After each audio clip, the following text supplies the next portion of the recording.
और सिर्फ अयोध्या में नहीं भाई और बहनों, सिर्फ अयोध्या में नहीं, वाराणसी में जान बचा के निकले हैं प्रधानमंत्री। और मैं आपको कहता हूं और बहन से कह रहा हूं, अगर ये लड़ जाती वाराणसी में, अगर ये लड़ गई होती तो आज हिंदुस्तान के प्रधानमंत्री 2-3 लाख वोटों से वाराणसी का चुनाव हार जाते।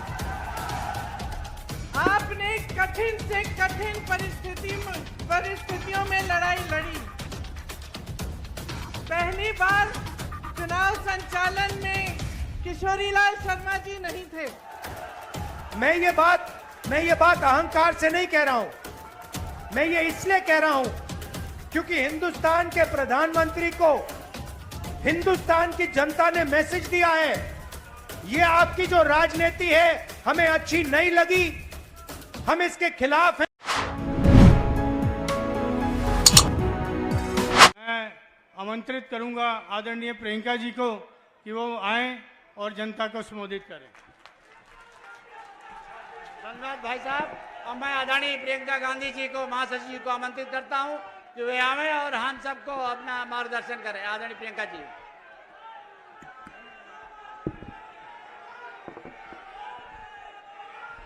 राहुल गांधी, राहुल गांधी जिंदाबाद, राहुल गांधी जिंदाबाद। रायबरेली के मेरे प्यारे कार्यकर्ता बहनों और भाइयों, मंच पर विराजमान सभी नेतागण, मेरे बड़े भाई राहुल गांधी जी जो आपके नए सांसद हैं, और किशोरीलाल शर्मा जी जो अमेठी के नए सांसद हैं, सबसे पहले तो आप सबको बहुत बहुत दिल से बधाई। ये हुई ना बात, आपने कठिन से कठिन परिस्थितियों में लड़ाई लड़ी। पहली बार चुनाव संचालन में किशोरीलाल शर्मा जी नहीं थे, अपना चुनाव लड़ रहे थे अमेठी में, लेकिन इनका कमान निर्मल शुक्ला जी ने, विजय शंकर अग्निहोत्री जी ने, पंकज जी ने संभाला और हमें उनकी कमी महसूस नहीं पड़ी, क्योंकि आप सब ने पूरी मेहनत से दिन रात काम किया। आप सबको बहुत बहुत धन्यवाद। दोनों जिला के अध्यक्ष, अमेठी के जिला अध्यक्ष, रायबरेली के जिला अध्यक्ष पंकज जी, प्रदीप जी को बहुत बहुत धन्यवाद कि आपने भी पूरी जी जान लगाकर आपने काम किया। मंच पर विराजमान मैं बहुत पूर्व विधायकों को देख रही हूँ। अशोक सिंह जी हैं, पंजाबी सिंह जी हैं, आप सब यहाँ पे बैठे हुए हैं। सबका नाम नहीं ले रही हूँ, लेकिन सबके लिए मैं बहुत बहुत शुक्रिया अदा करती हूँ। आप सबकी तरफ से, मेरी तरफ से इस चुनाव में सबने पूरी भागीदारी दिखाई और सब दौड़े, सबने काम किया। यूपीसीसी से हमारे साथी यहाँ आए, अजय राय जी, अविनाश पांडे जी मंच पे बैठे हैं, मोना जी बैठी हैं, लेकिन 70, 80 या शायद 100 ऐसे हमारे साथी जिन्होंने हमारे साथ 2022 में बहुत काम किया, वो भी यहाँ आए, आपके साथ न्याय पंचायतों में रहे, उन्होंने काम किया, उनको भी बहुत बहुत धन्यवाद। आखिर में, लेकिन कम नहीं, मेरे समाजवादी पार्टी के सभी साथी जो मंच पर विराजमान हैं और सभी कार्यकर्तागण जिन्होंने एकजुटता दिखाकर आपके साथ कंधे से कंधा मिलाकर ये चुनाव लड़ा, तो हमने यहाँ एक सेना बनाई और इस सेना के तहत आपकी मजबूती से दोनों रायबरेली और अमेठी हम जीते। ये एक ऐतिहासिक जीत रही। यहाँ से मुझे गर्व होता है इस बात को कहने में कि यहाँ से, अवध से, पूरी यूपी में और पूरे देश भर में ये संदेश आप लोगों ने भेजा कि हमें एक समर्पित, एक सच्ची, एक साफ राजनीति चाहिए अपने देश में। पूरा देश आपकी तरफ देख रहा है। मैं अपने एआईसीसी के सचिवों को भूल गई, सबसे ज्यादा काम मैं इन्हीं से कराती हूँ। एआईसीसी के सचिवों को और संदीप को भी धन्यवाद, क्योंकि आप सब ने भी दिन रात मेहनत की।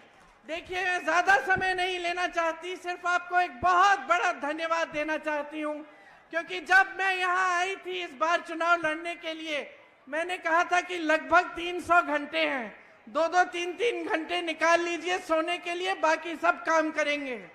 और आपने ये करके दिखाया है। दिन रात हमने काम किया इस नतीजे के लिए। सबसे बड़ा धन्यवाद रायबरेली की जनता को, मेरे परिवार के सदस्यों को, जिन्होंने मेरे बड़े भाई को वोट देकर इतनी भारी बहुमत से जिताया। हम सब आपके आभारी हैं। और जितनी श्रद्धा, जितनी निष्ठा आपने हमें दिखाई है, उससे दुगनी श्रद्धा, उससे दुगनी निष्ठा के साथ हम सब आपके लिए काम करेंगे अगले 5 सालों के लिए और हमेशा के लिए। आप सबको बहुत बहुत धन्यवाद। जय हिंद। धन्यवाद प्रियंका जी। मैं अपने जननायक नेता राहुल गांधी जी को आमंत्रित करता हूं, अपने रायबरेली के जनप्रिय सांसद राहुल गांधी जी को आमंत्रित करता हूं कि आवे और अपनी बात रखें। राहुल गांधी जी।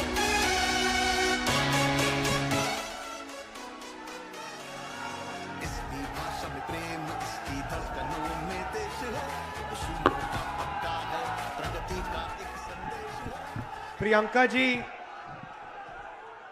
केसी वेणुगोपाल जी, केएल शर्मा जी,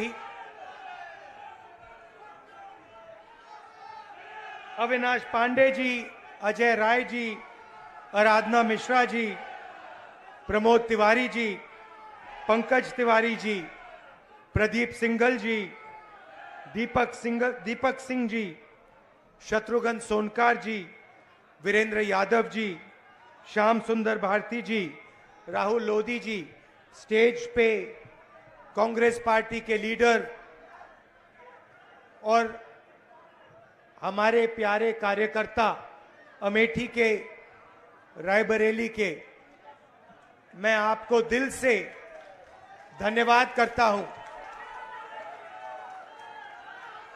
कि आपने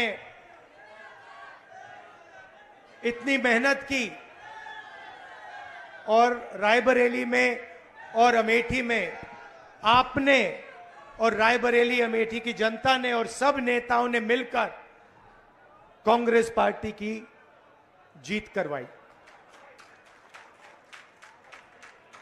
इस बार जैसे प्रियंका ने कहा, कांग्रेस पार्टी रायबरेली में, अमेठी में, उत्तर प्रदेश में, बाकी हिंदुस्तान में एक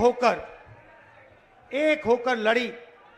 और मैं समाजवादी पार्टी को कहना चाहता हूं कि इस चुनाव में उत्तर प्रदेश में आपका हर एक कार्यकर्ता कांग्रेस पार्टी के कार्यकर्ता से मिलकर एक साथ लड़ा। मैंने सोचा कि ये क्यों हुआ, कि पहली बार मैंने देखा कि इंडिया गठबंधन, अलग अलग पार्टियां, कांग्रेस का हर कार्यकर्ता, समाजवादी पार्टी का हर कार्यकर्ता, डीएमके का हर कार्यकर्ता एक साथ खड़े होकर लड़ गए। पहले अलायंस होता था, एक साथ चुनाव लड़ते थे, मगर शिकायत आती थी कि भैया यहां उन्होंने मदद नहीं की, वो शिकायत करते थे यहां आपके लोगों ने मदद नहीं की। मगर इस बार सारे के सारे एक बन के, मैं आपको बताऊं, 1 इंच पीछे नहीं हटे।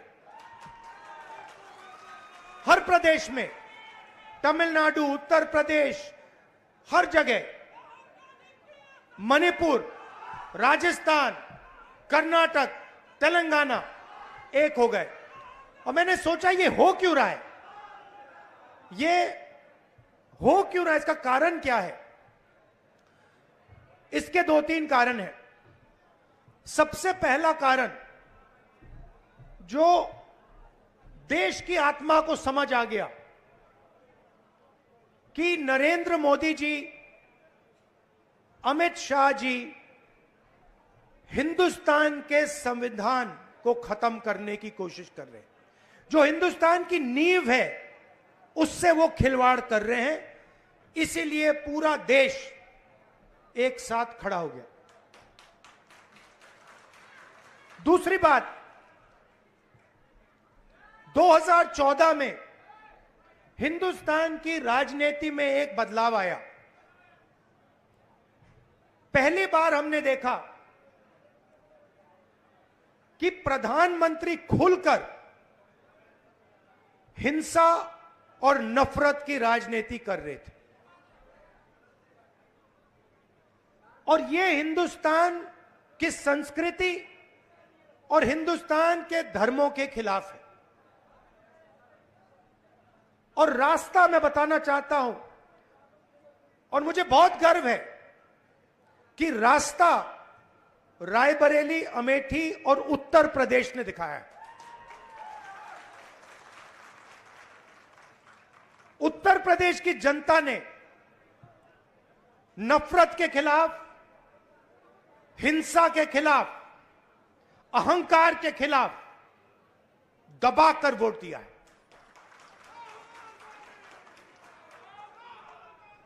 2014 में राजनीति एक और तरह बदली। पहली बार हमने देखा कि राजनीति 20-25 लोगों के लिए की जा रही है। जनता के बीच में नफरत फैलाते हैं और फिर पूरा का पूरा फायदा 2-3 अरबपतियों को पकड़ा देते हैं। तो वोट किसान ने दिया, मजदूर ने दिया, बेरोजगार युवा ने दिया, माताओं बहनों ने दिया, सबने मिलकर इस राजनीति के खिलाफ वोट दिया है।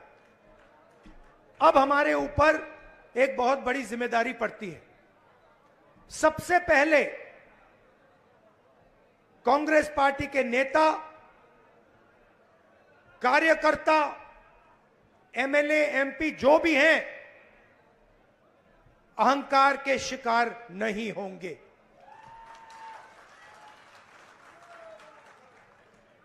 दूसरी बात, आप सोचिए, हमारा पारिवारिक रिश्ता है। राजनीति में सबसे पुराना रिश्ता आपके और हमारे बीच में है। यह रिश्ता 100 साल पहले रायबरेली और अमेठी के खेतों में शुरू हुआ था।